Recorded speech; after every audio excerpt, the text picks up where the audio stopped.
नहीं ना, कोई डिफरेंस नहीं है, कोई डिफरेंस नहीं है, बल्कि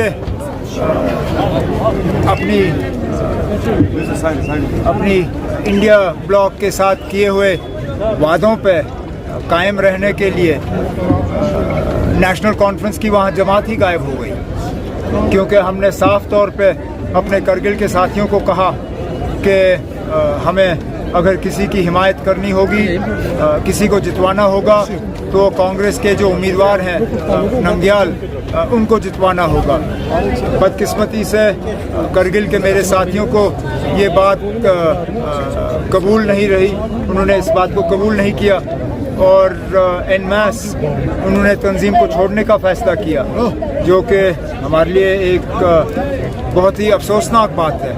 बड़े मुश्किल से और बड़ी मेहनत से मैंने लगातार वहाँ दौरे करके 2019 के बाद दोबारा नेशनल कॉन्फ्रेंस को वहाँ पे खड़ा किया था, लेकिन चलिए अब जो चीज़ हमारे कंट्रोल में है नहीं, उस पर हम क्या कह सकते हैं, लेकिन हम अपनी जगह खड़े हैं और मैं दोबारा लेह करगिल के लोगों को अपील करूंगा कि जो भी नेशनल कॉन्फ्रेंस के साथ हैं, अगर कोई रह गया है तो उन्हें नमग्याल साहब के हक में वोट देना चाहिए। कलाकार ने जलसे के कहा कि आप हालात बगड़ रहे और बारगू में फौज वापस जाना चाहते हैं। मैंने तो 2012-13 में कोशिश की थी इनको वापस भेजने की।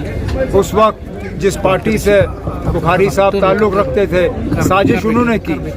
मैं भूला नहीं इस चीज़ को कि जब मैं यहाँ से अफस्पा हटाने की बात कर रहा था, उस वक्त महबूबा मुफ्ती जो सदर है PDP की, उन्होंने कहा कि उमर अब्दुल्ला जो है यहाँ फ़ौज को बेइज्जत कर रहा है और ये अफस्पा को हटाने की बात जो है ये फ़ौज की बेइज्जती है और अफस्पा हटाने की मुखालफत वहाँ से हुई।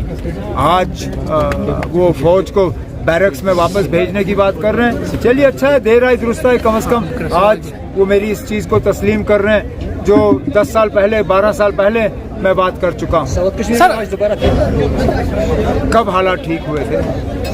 ये एनकाउंटर तो होते रहते हैं और चाहे रजौरी पुंछ में, श्रीनगर में, जनूबी कश्मीर में, शुमाली कश्मीर में, बीच बीच में कहीं ना कहीं तो इनके एनकाउंटर चलते रहते हैं। नॉर्मलसी का दावा तो बीजेपी ने किया, लेकिन अब उनसे क्या बात करें, उनका सिंबल तो कहीं मशीन पे नजर नहीं आ रहा। सजाद लगातार आप पे ये बोल रहे हैं कि आप टूरिस्ट भी हैं, आप जो है डरबाज भी है, सर उस हाल से कोई इसके बाद कोई सबूत नहीं है। जो कहना था हमने तकरीर